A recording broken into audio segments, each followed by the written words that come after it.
Hey folks, this is Mr. Phil from Alabama Hot Sauce. That's alabamahotsauce.com on the web.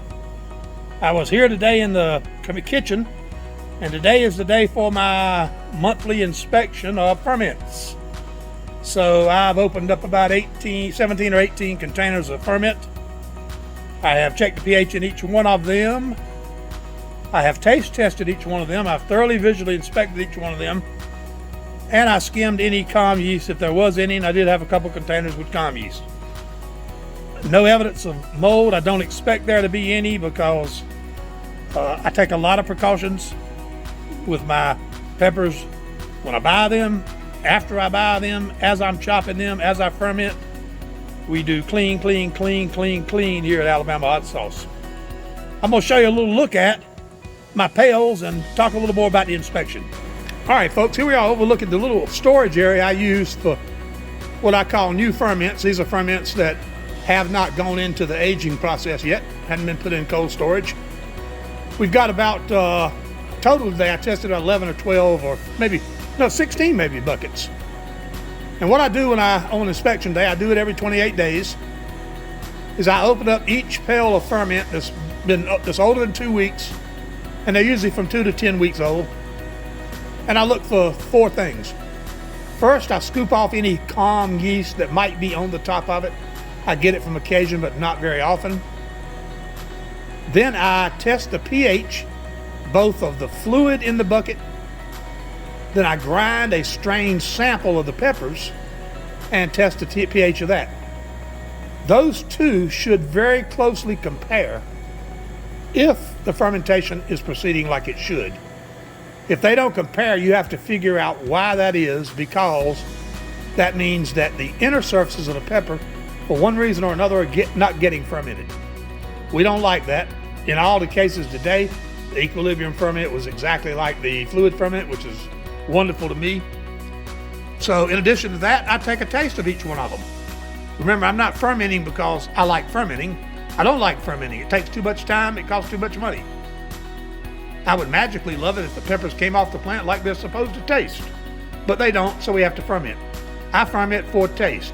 So the most important quality characteristic to me is not that it's bubbling, but that it is lowering the pH, which indicates it's fermenting, and that it tastes like it is fermenting.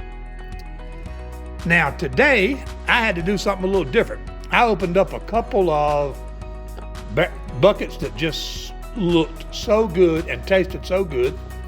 So I had to dish out a quart jar of 10-week-old Serrano pepper from one of the buckets because I'm going to take it home and make me some relish. Serrano relish is delicious.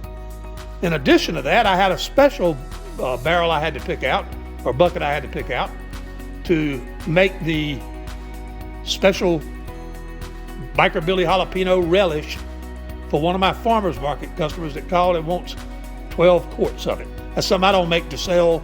I only sell it at the farmer's market. So I'm making this young lady 12 quarts of Biker Billy fermented pepper relish.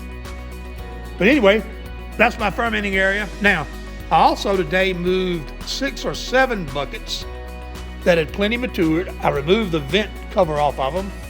I put a non-vented cover on them. I wrap a piece of shrink wrap plastic around the top of the barrel and the top, and I move it to our walk-in cooler.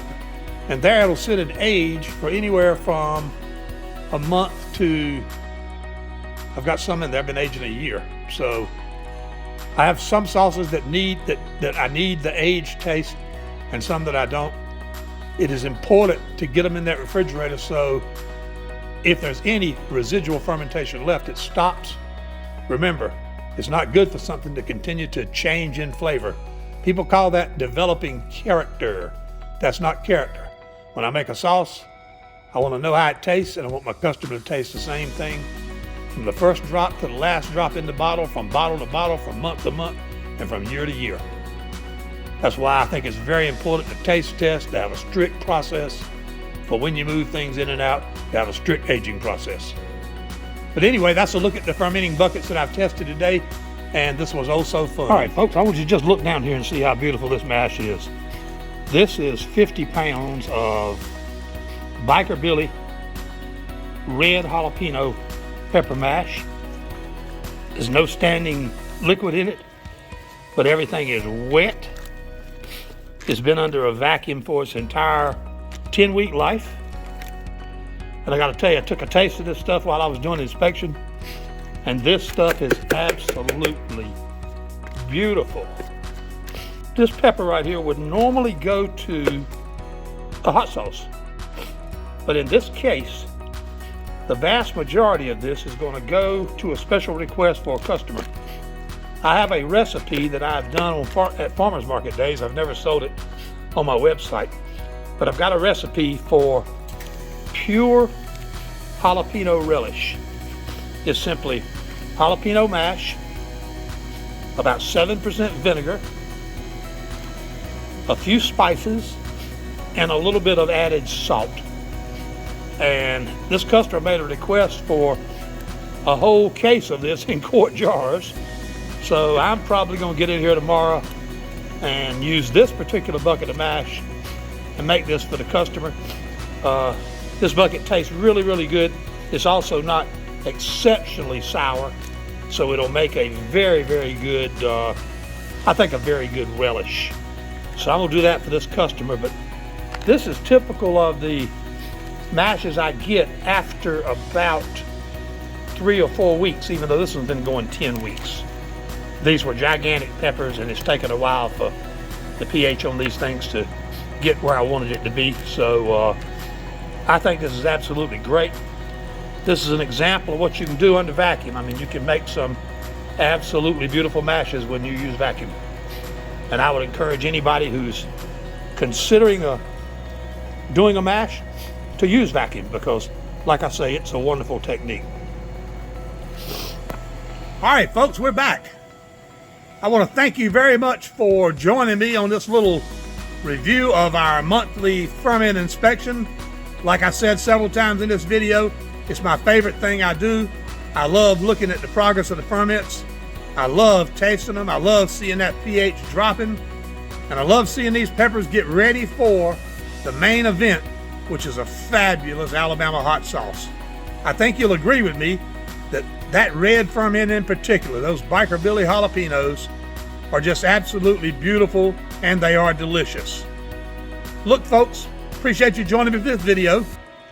I hope you look at some of my other videos. I'd appreciate it if you would subscribe, give me a thumbs up, ring that bell, and I'll see you next time.